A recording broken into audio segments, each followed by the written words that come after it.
that was one of the most special things I've seen. Like first-handedly seen. Like this guy, Steven Barantes. Shout out my guy, Steven Barantes, Slice of Homage. If you fucking know, you know. Yep. I saw this guy. 16 fucking followers on Instagram. 16 followers.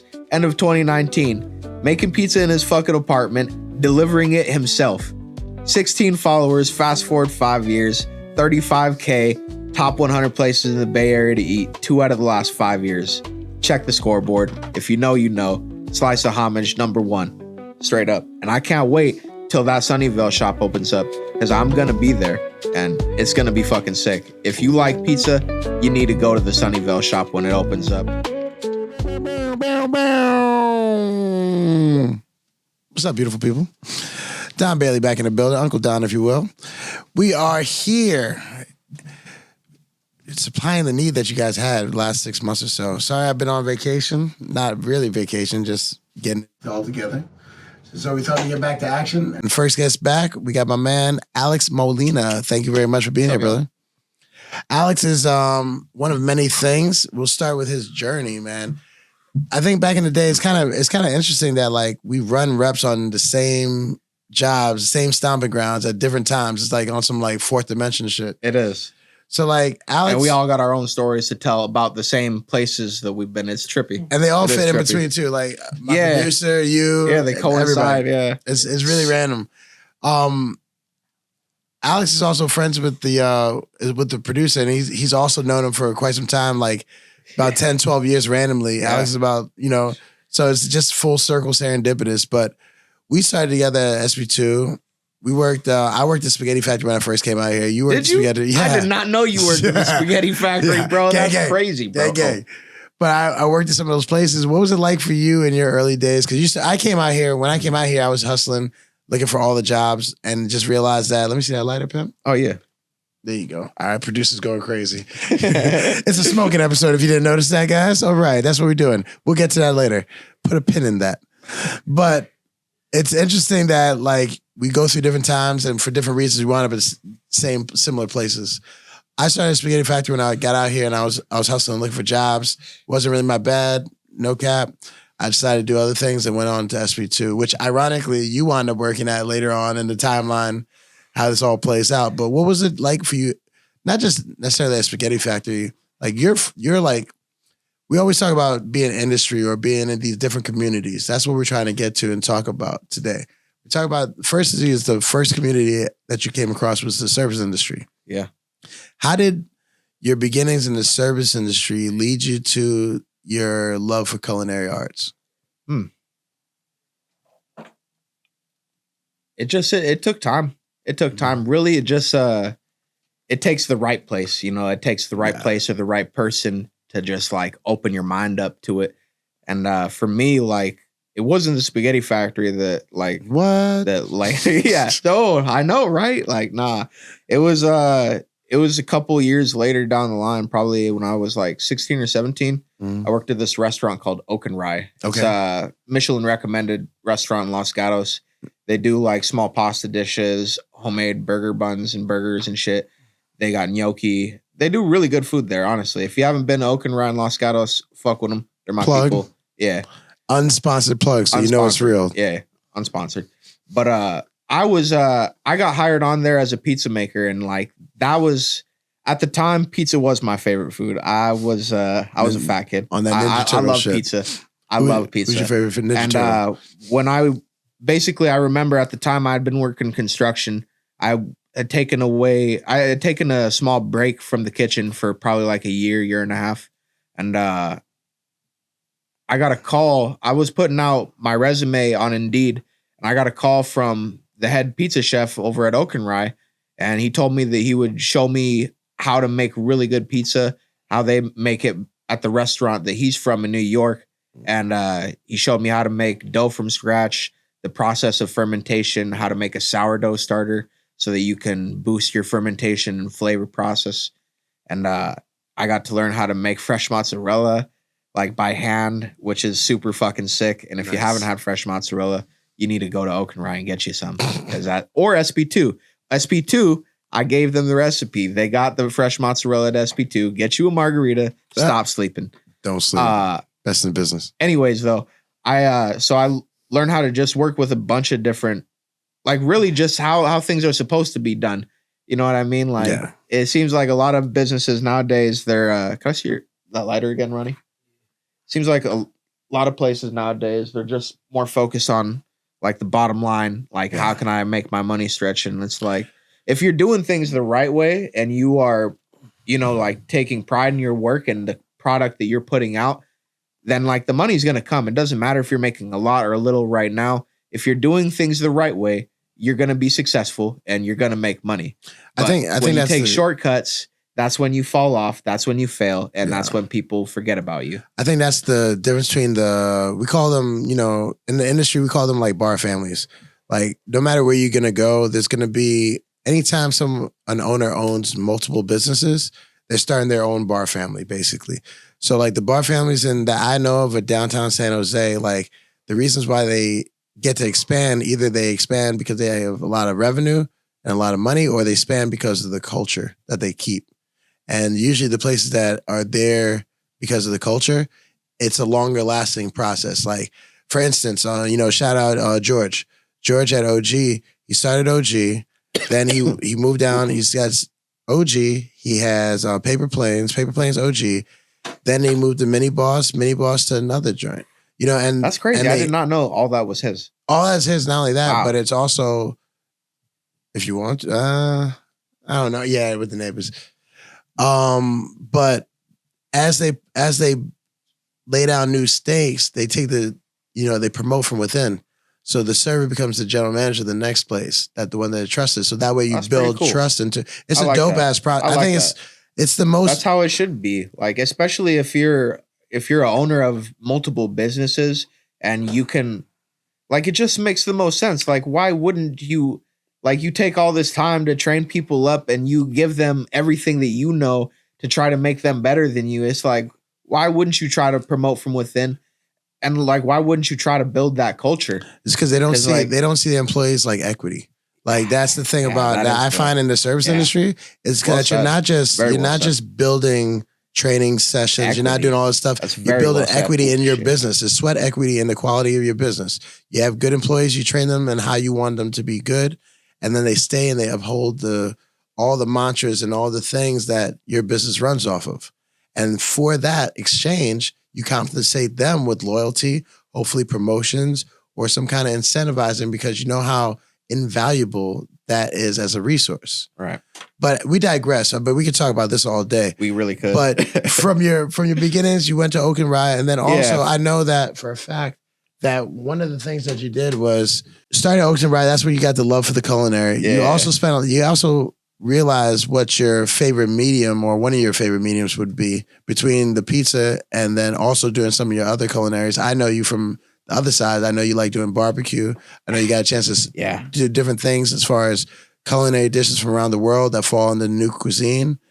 But do you think that your time at Slice of Homage is probably some of your favorite times in the kitchen knowing that you had been a day one employee for a while, that was one of the most special things I've seen, like first-handedly seen, like this guy, Steven Barantes, shout out my guy, Steven Barantes, Slice of Homage. If you fucking know, you know. Yep. I saw this guy, 16 fucking followers on Instagram, 16 followers, end of 2019.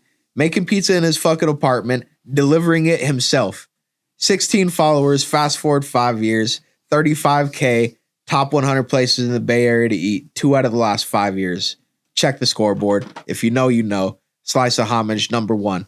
Straight up. And I can't wait till that Sunnyvale shop opens up because I'm going to be there and it's going to be fucking sick. If you like pizza, you need to go to the Sunnyvale shop when it opens up. I love how I just turn into all plugs. This is great. Nah, like it's all love and like to go we back. We promos. I'm gonna put the joint Welcome down. Back. I'm gonna put the joint down a second. To go back to what you had asked me originally, that's the beauty of it. Is like anywhere, like with the exception of places like Google and eBay. Well, I will say this though, working in commercial corporate kitchens was definitely necessary for my development for sure.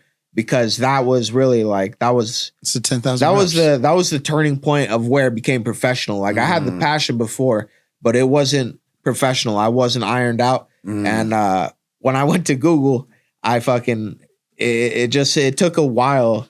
I mean, I was solid. Like the work that I was doing was fucking good, but like it just like it took a while to like really understand what it was, and like really just corporate in general. Like corporate is nice for the structure of it. It's nice for the fact that like right now, like before this, I was working 2 jobs, working like 60, 70 hours a week.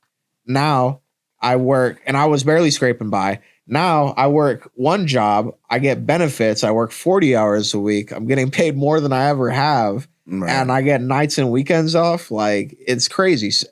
And like most sous chefs do not get a deal like that. Like that high pay hourly. Right. With insurance, out of the fucking question. Like it wouldn't happen. Like I got blessed. I think that's definitely the best. But the thing is, corporate, like that's just really it. Like you gotta like, if you're there's nothing wrong with picking that, but like, if you that's the route that you want to take for your journey. But it's just different. It's not as I don't think it's just it doesn't have the same aesthetic. It's like granted, what we do, like the good chefs in corporate dining services, what we do at LifeWorks and what we had done at Bon Appetit, like there's definitely some magic being made, even in corporate spaces, but it's not quite the same because of the formalities and the structure of it all. And there's a lot more politics involved. And like that's just not my shit. Right. Like I didn't get into the kitchen so I'd have to deal with other people's bullshit. I came to the kitchen to do what I love to do. Right. Like I came to enjoy my work and enjoy my day. And I'm not here for all that bullshit that is on the side. It's just white noise. Yeah. Like it does not give me any value at all. And for that aspect, that's part of the reason why I love restaurants more. Right. But now it's a beautiful thing because like you don't like the game is changing so much rapidly, and like for us with Dinner with Don, like and with like what I know, like I've worked with so many chefs, so many cooks from all over the world, like literally everywhere, and like there's not one food, like maybe I haven't cooked every type of food, but there's not any kind of food that I couldn't make eventually. Nice. Like even if I didn't get it right the first time or the second time, like I'm not gonna not gonna stop until I make it right, until it's either as good or better. Right. Like it's just the way it is. Like I don't stop until the job is done. Right. So you talked about a couple things there. You talked about, I think that when you're building that thing, the corporate side of everything is the 10,000 reps that you need for anything. I think that's the biggest thing. So you're able to get your 10,000 reps. Exactly. But as you're getting those 10,000 reps, you get to have other ventures on the side. Like you get to do your passion projects. But that was good for me though. Working in that corporate space, it broke me down and brought me back down to reality. At the time, coming from like the restaurants that I worked at, like I was good as fuck at all the restaurants that I had worked at up to that point. Like I was a fucking all-star. I was the MVP. And then like when I went to corporate, it was bad. I'm not going to lie. That was rock bottom of my career for sure. But shout out to Johan and shout out to Dylan France, 2 of my chefs when I got hired on at eBay. I was the weakest link. I was definitely without question the weakest link. And it took me a very long time to get acclimated, but they didn't quit. They kept giving me knowledge. They kept training me. They kept being patient when they didn't have to. Like, they called me out on my bullshit. Like, at the time, I was having, like, I had drug addiction problems at the time. I'll just keep it a buck. Like, I had drug addiction problems at the time. And my chef Johan, he fucking, one day he called me out and he was like, we can tell, bro. Like you can't, like you've got what's called I think he said a drug induced psychosis, and basically like it just like, granted it wasn't for nothing. Joe is a super strict chef, and he was constantly like, I could feel his fucking eyeballs piercing the back of my skull type shit. Yeah, and like I'm like. So you think because of high standards, it also like didn't help? It exasperated your situation too. Yeah, but the thing is, like, like I needed that. Like that was, like I said, like that was when I hit rock bottom when I went to eBay. And when I went to eBay, like that's when it became my main focus. Like, and that's when I started going all in, and I started going, I'd get up early at like 3:00 in the fucking morning, and I'd go and work a couple hours off the clock just because I wanted to fucking get ahead. Right. I remember Elon Musk at the time, before he started fucking becoming what he is now. He mentioned, or somebody asked him, they were like, you work 80 to 100 hours a week. Why would you do that? And his explanation was that, you know, the way you can think about it is like, if the regular work week, all your peers are doing 40 hours a week. If you're working 80 hours a week, what takes them a year to finish is going to take you 6 months. And if you do 100 hours a week, what takes them a year to finish is going to take you 4 months.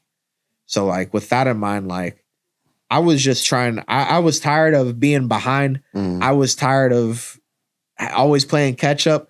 So like, yeah, nah, that was the turning point for sure. But like, I don't know, it's not necessary for all people, but I think like for myself, like in a professional sense, that perspective was for sure. That was the most valuable thing for sure. That's when I started becoming really good at cooking. And that's when I started learning about other foods like barbecue, Vietnamese, Chinese, Indian, fucking, yeah, new American cuisine.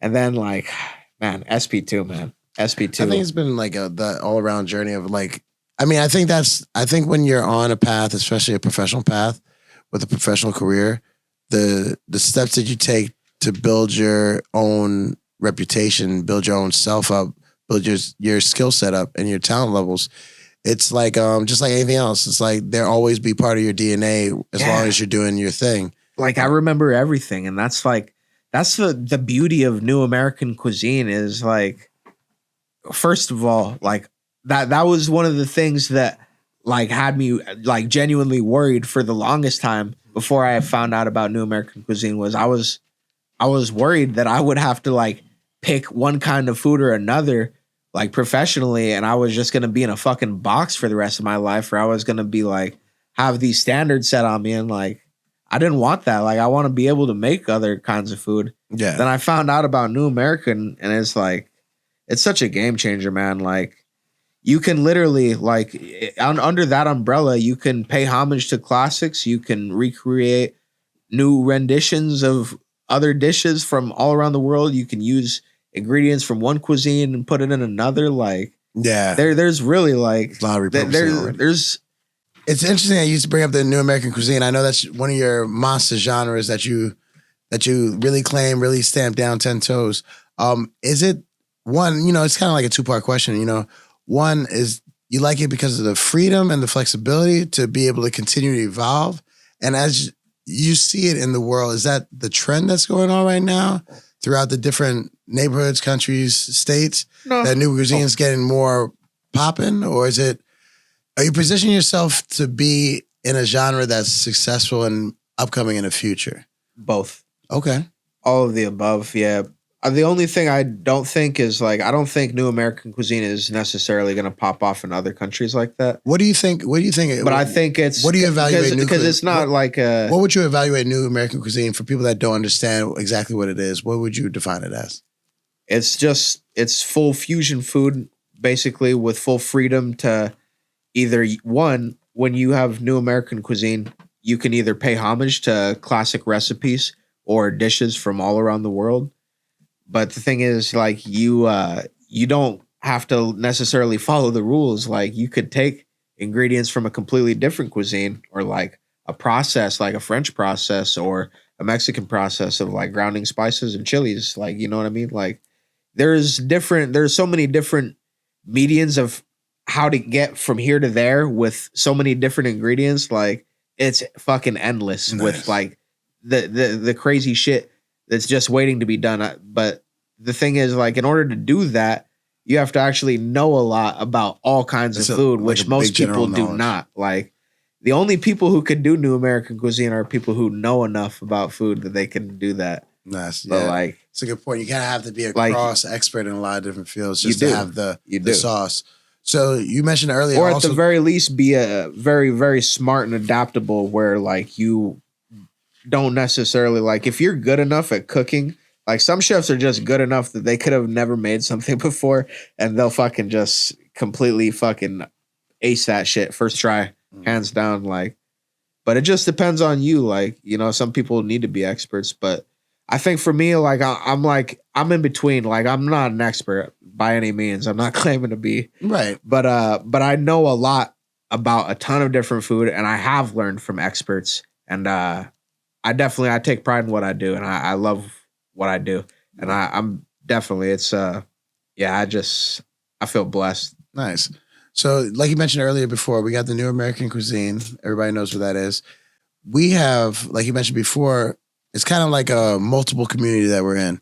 You know, we've been in the service industry for quite a long time, and as our viewers can see, we're also pretty big smokers. So we've also started a company that does, you know, upscale pop-ups for and medicated dinners. That's something that we've been doing for the last 3 or 4 years now.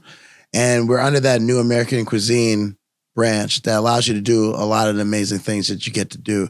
Like in the past dinners, is there anything that stands out from you that you had fun really like kind of taking the reins off and just like doing whatever you wanted to?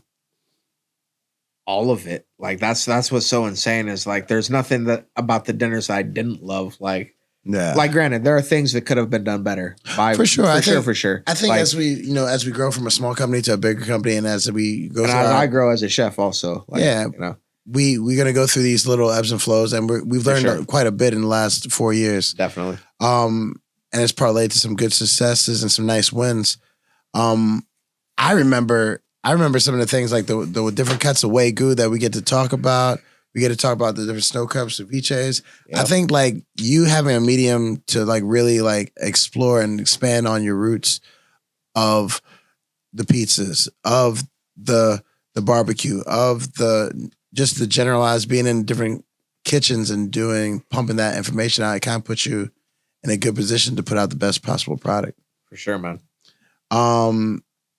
We got some things working on. What we got going on, Alex? Oh man, it's gonna be a hell of a year. It's gonna be a good year. It's gonna be a hell of a year from this next August to August. August is good, man. We actually we about to pop the fuck off. We're actually really proud. We actually been asked to help out at the Green Door. It's a classic Amsterdam style. Why does that work so hard? It's the oldest. It's so many Amsterdam style cannabis cafe in San Francisco. The oldest. And they just reopened after COVID. So they've asked us to throw some events there. So we're very blessed, very happy with that. So details come soon. Thank you for them. And then also too, you know, it's also talking about community. It's just not like people see, you know, oh, it's a Green Door, it's another dispensary. It is another dispensary, but it's not another dispensary. For sure, like the part that it plays in the actual community of cannabis and of the casual and long-term smoker, like it plays a big pivotal role, especially on the West Coast where most of this comes from, where the legislation is different than most places in the country and in the world. You know, I think that the fact that it's reopening for the community, for the flower, for the plant, you know, that's a big deal that should be celebrated. And now as we go into these golden ages of, you know, what we value, you know, like hip hop, you know, sometimes it's cannabis for some people, sometimes it's different ventures and things that we've put into the mainstream. I think it's a really good time to celebrate them. And like I said, we couldn't be prouder of being asked to help out with that. Seriously. And it's going to be a nice little crossover. We're going to do a lesser version of what we normally do at the full dinners, but it's a great opportunity and we just hope it goes well, man. So I'm really stoked about that. We're going to try to bust out some of the Swagoo maybe. We'll see what's going on. Oh, you know we will. Shit. Swagoo. Shout out to my man Rich over at Allen Brothers. Oop. If you don't know, if you don't have a Wagyu plug, you ain't really doing it. I'm just saying. I got the family and friends. Come on.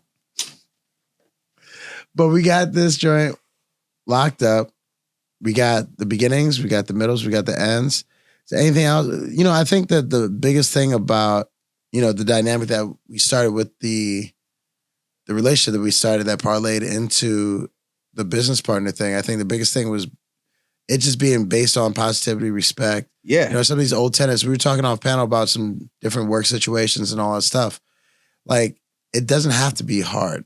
It doesn't. It really doesn't have to be It hard. doesn't. You just have to have a reasonable understanding, similar minds, a lot of respect. And respect, yes. Respect is the most important thing. And what Like, comes with the respect part is the hardest thing because it's actually going through what you say you're going to go through with.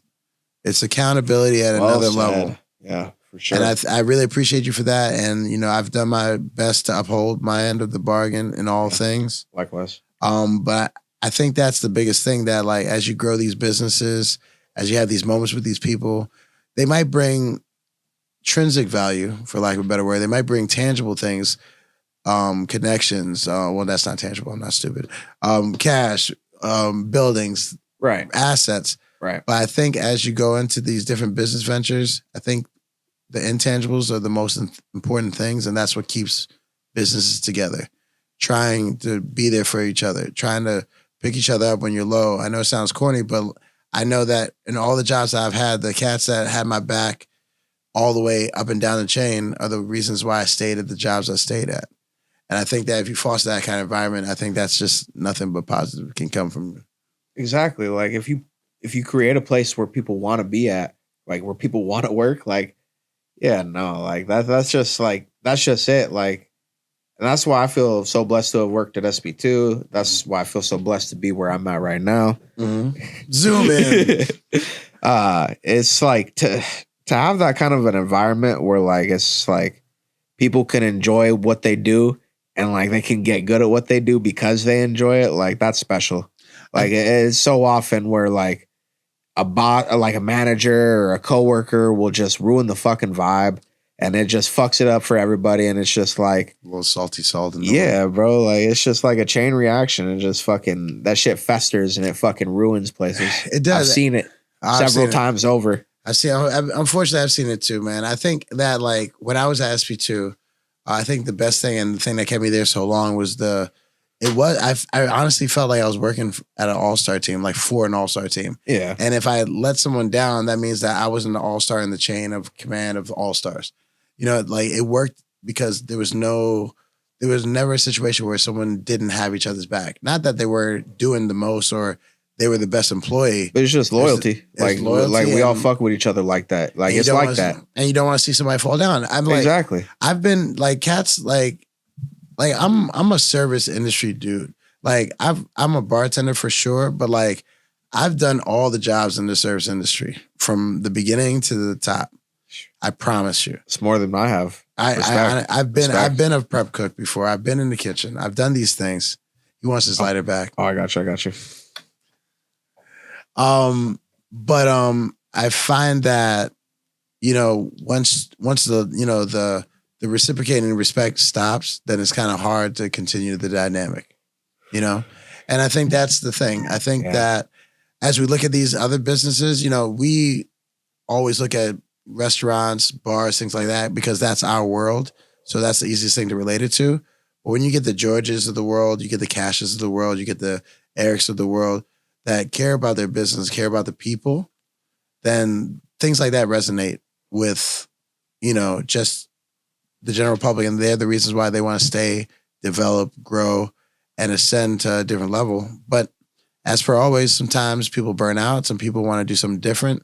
Some people's goals aren't aligned. And I think that's the tricky thing to navigate when you slow down from loyalty and realize you have to be loyal to yourself. Yeah. Before you're loyal to another entity in general. For sure. You know, so. You know, the other thing too is like people change. People do change up. Year to year, hell, week to week. Like, and you know, the funny thing it just depends. Like, but I mean, you know, it's like, shit. You know, I'm just happy for the good times. You know what I mean? Like that's it. And that's why sometimes like you just have to, sometimes you just have to call it. Yeah. Like call it before it's a loss. Like I want to go out and remember all the good times I had. Like I don't want to go out on a bad note. Like, yeah. And that's why like anywhere that I go, like if anywhere from here on out, like for the last like 10 years, like I don't work anywhere that I don't want to work at. You know what I mean? So like if I want to work there, like I promise you, you're gonna get 120% out of me all the time because I want to be there. And I think And that's like if it's like if I don't want to work there anymore, then I'm just gonna leave. Like that's just what it is. But like I'm grateful for the good times though. Like those good times are priceless. And Core memories for sure. And I think it's one of those things. It's like Loved it. Nothing's supposed to be anything that's special is not supposed to last forever. Exactly. That's why it's special. And I'll take the bad that came with it too. Like it was worth it for sure. I'd do it again. And I think that I think that's always. I think the bad times are even better. Like experiences to learn from. Well, I mean, I think the lessons cut deeper too. Yeah, for sure. For sure. And I think that when you think about it, it's just like when you lose someone in your life. You always think about the last XYZ time, the last 6 months, the last month, the last day. And you don't realize that. Yeah, fuck, my bad. I was halfway there. You don't realize that like there's a time where you kill that 90% of that time was good times and good stuff with good results. And just the last was a little bit sour. So there's no reason to trash the whole entity over the last 10 minutes or last 10%. That's all I'm saying. But I feel like that when you are in that dynamic where you are really clicking, everything's going well, in order for it to go well, if you don't have in between the kitchen and the front half, it's impossible for it to be as perfect as you think it is. If your front of house staff doesn't get along with your back of house staff, they don't have to be lovers and friends or anything crazy, but there needs to be interaction because there is going to be a time where you need something from each other. Yeah. No matter what you do, no matter what platform it is, no matter what's going on. And to be honest with you, any smart front of the house member will know that the first person you do or meet when you come in a new restaurant is you go to the back of the house and you talk to every cook, because whether they're a cook, a chef, a sous chef, whatever, they're going to bail your ass out of the trouble eventually. You're going to mess up an order. You're going to have to talk to them. You're going to have to show them respect. And that's the way it works. If you don't show the people respect, they're going to come back and it's going to haunt you. Yeah. And there is going to be times where they want to get loose. They work all the time. They want to get a party, but it's up until a certain point so you don't jam me up. Yeah. And that's like the kind of, and you have to be able to check them and be like, hey man, I can't put in an on-the-fly order after not saying anything to you all day and expect it to be all good and come out perfect. If I have a relationship with you and I very rarely make a mistake and then I ask you for a favor, that's fine. That's reciprocated on the back end. And it's going to be a time where, it's going to go the other way too. But if you don't have a connection between your back and front house staff, if they're not cordial, then it's not, the food doesn't taste as good. The drinks aren't as good. I don't know what it is about it, but it's just not going to happen because there's no real joy. I think the thing that made SP2, I hate to keep going back to it, but that's what I know. It was a special place. It was very special for a very long time. And I think that in the special time, it was special because we all loved each other. Yeah. Front of house, back of house, the management. Whole team, like it was just perfect place, perfect timing. Like nobody was out of place. Like there was no weak link. Like there was no. It was weak just links. Perfect. It was perfect. It was really good for like at least like a year and a half too. I experienced a little bit more before you came in. Oh, you probably did. Yeah, you probably did. But like there was good runs though, and I think that's really important that you bring that up because like go meet your person in the kitchen if you haven't already, and your stupid bartender if you haven't. Treat them well because you're gonna need them and. They're going to want to get messed up after work. They're going to need help with something on their shift. It always goes back and forth and it gets reciprocated. But I don't think that you can have a really strong dynamic or a strong package without integration between the two. And I think that for sure. When you have people coming in to work, and everyone is real can vouch for this, if you come into work and you strolled all the way up to the door because you get excited because you're going to work with this next person and you go in the kitchen and you eat your couple chips or you take your 2 fries and you say what's up to anyone in the back. I'm not going to throw out a stereotypical name because it could be anybody. Yeah. You dap up. Everybody is back there. You say what's up. You go on your shift and then it resonates. People see that you went to the kitchen. People see that they're making jokes and laughter is happening. Yeah. Like you need that because then it's like it permeates. For sure. For that point. Yeah. And a vibe is the most intangible but super necessary thing in any establishment whatsoever. Yeah, for sure. But it's you just can't make it. You have to like be it and live it. And it's crazy Like, it has to be authentic. And it's crazy because like the other thing too is like sometimes it just takes like a couple people who are like you and I or Chef Paul or Carlton. Yeah. Like people who like what they do and are really good at it are fucking inspiring to be around. And like that shit catches like wildfire, just like cancerous fucking people and cancerous fucking workplaces. Like, you know, the difference that shit spreads like fucking wildfire. The difference like, is it just takes a drop of the negative, but exactly. if it's positive, then it goes. Exactly. Like, just take. And that's what it was. That's what it was. It was all bro. positive. It was all vibes. Like it was all vibes. Like remember everyone Sundays? was happy. Sundays were the best. Sundays were the best. Sundays were the best, bro. I miss SBQ Sundays. You give me I can work that whole fucking line by myself. All 3 stations, dog. Easy work. Stop. Like, come on. All 3 stations by myself. 2019. While it was busy too, Sunday? like I had like a couple tickets on all the stations. Like but it was so vibey. That shit was sick, bro. It was so wavy. That shit was fun, bro. I miss it. I do. But you know, it's a time capsule thing, though. Too. It is. That's core memory for sure. But that's a special place, being special during a special time. Yeah, like, for sure. I think that I'm so happy that I was there. So stoked I was there, and it's shout out Chef Paul. I appreciate you. Love you, dog. And there's no shade to SB2 or any other establishment. It's just impossible. You can't stay cool. You can't stay relevant.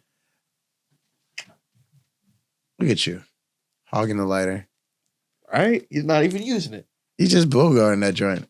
But you can't do any of that without really, really good visions for the establishment. Really good workers executing. Really good. You know, just like support staff to make sure that everything is set up right. Like, it just really has to. I remember we had the best bar backs, bro.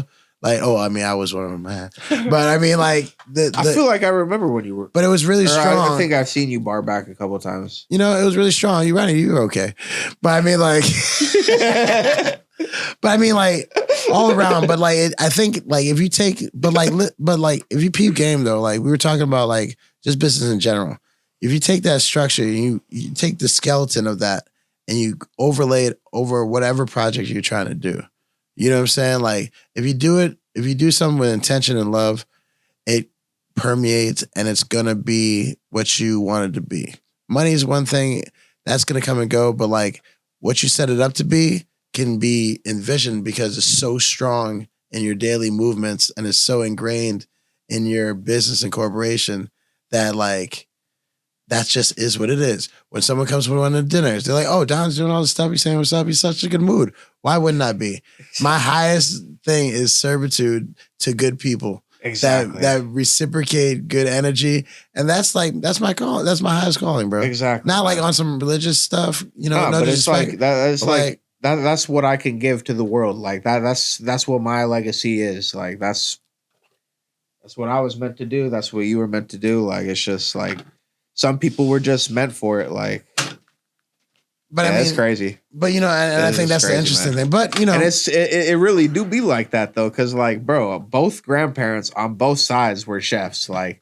But I didn't get inspired by any of them. Like, I just fucking stumbled upon it myself, like. But it played in the background. I never fucking imagined I was gonna fucking fall in love with my craft like I did, like.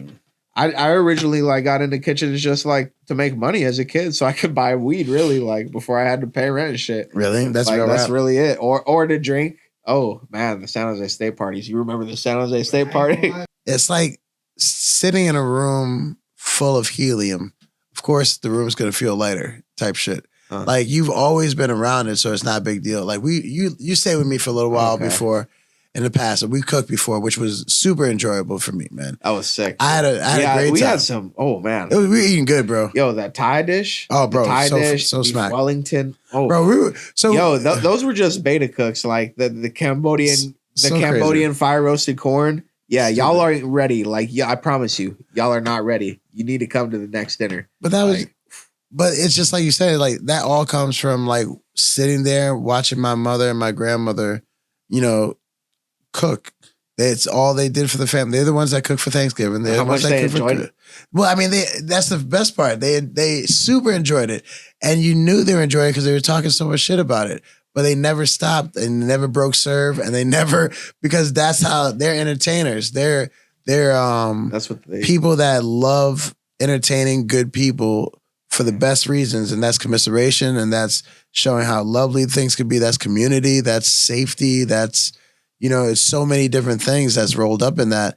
And as a curator of that kind of environment, they were really great at the food aspect of it, along with the hosting aspect of it. So watching them do that on whatever level it was, and my family's demanding. That's more demanding than any chef at any restaurant. The way my family set up, and they cooked massively for years.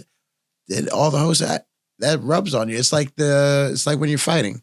It's like sometimes when you fight somebody that's a couple levels above you, even though you're going to lose, you should still take the fight. For sure. Because the things you learn when you come out of the fight will forever change you. Yeah. And that's they call that championship really rub. Yeah. So if you're not in or around that kind of game, then you can't really get that right. Like acceleration on the curve. The only way for you to know what the fire is like is to go into the fucking frying pan. Gotta feel a little bit of fire. Like you can't be a firefighter. Like you can't fake the funk. Like when shit hits the fan, either you know what to do or you don't. We're gonna call that's just it. We're gonna call them South. You can't fake the funk. We're gonna call them South Pole firefighters because they ain't never no smoke there. Oh fuck!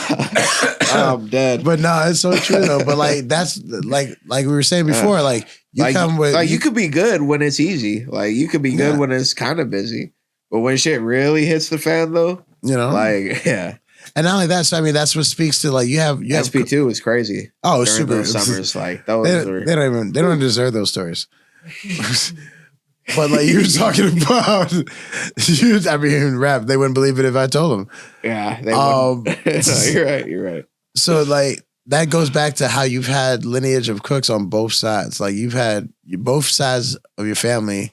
You've seen, witnessed, you've been inspired by, maybe even loosely. Like every story that you have has a backdrop of culinary in it or cooking it, however you want to call it, however you want to phrase it. Like the one talk you had may have been in the kitchen, after you received some good food, good nourishment during a tough time. Yeah. And I think all those things kind of like bleed into your psyche when it comes to what you want to do. And I think that most people only look at that for certain professions, like, maybe firefighting or, being a police officer or a lawyer or what have you. And I think that more homage needs to be paid to the people that have other things that are just as valuable in a different light as that. And I don't think that gets acknowledged enough because that's as important as not as well. You understand where I'm coming from? No, it is though. Like it holds value. Mentoring people is important. Yes. When people are having a hard time or they're going through some shit. Like that's our job as vets, people that do know what we're doing and how to navigate the field that we're in. Like that's our responsibility. We have that knowledge and we need to pass that on. Like, like it's not your knowledge. Like people gave it to you. It's not your knowledge to gatekeep. Yeah. Like that's the worst, bro. Like it's and I can't stand people like that. Like if you're watching somebody struggle and you could easily give them a little piece of advice that might make it easier for them, you're fucking scum, honestly. Like you're a terrible person. I mean, I think that's the you're so small. That's such a small, like exactly. You don't, that means that in that one action, you don't want someone to catch up to you. Or you're fearful of someone to catch up to whatever the reason may be. Like it's crazy. Couldn't be me. Regardless what answer, like literally that's just doing that in general, that kind of behavior is just that's wild behavior. That's tough stuff, bro. Couldn't be me though. Hey, but live your life, Nah, that's why I loved SP2 though. Like I only met a couple people like that, but luckily for me, like it didn't really matter. They didn't have too much to offer anyways. Like everyone always thinks like that they're smarter, like especially like if you go to a new place and somebody's been there a while, like you could totally tell like when people got a little ego or something. Like they got all insecure, but I think that's the best place about places like this is that like it generally when you have so much good culture that it just filters this. Either it goes away or it causes problem for itself. Exactly. They weed themselves out fast Because they can't fit the mold. Because opposite attracts, and when it's something that's disingenuous, it doesn't vibe well with something that's very authentic. It just doesn't work. I think this is a great place to put an end to this conversation, man. Yeah. Alex, it's been an absolute pleasure. Likewise. I appreciate your journey. I appreciate you. I look forward to the future and doing good things. Oh, bro. Fuck that. We're going to fucking make some history, bro. Like, I promise you. Yes. We're going to do nothing less. I mean, shit. We already have. No one was doing it in San Jose before we did. It was a power vacuum. Call me on it. It was a power vacuum. I'm sure we'll get something in the comments now. Maybe a little rage bait. I've learned that. Hey, all publicity is good publicity. I learned from the kids. That's what they told me to do. Get triggered, please. Tag your friends. Tag your fam. Anyway, last of it. Chef. Dinner with Don coming at you. Stay tuned. Doing great things. Happy to be back. Thanks so much for staying around. We're going to close this joint out. Alex, thank you so much for coming by. Gotcha, bro. Thanks for having me. We out. Good night, y'all.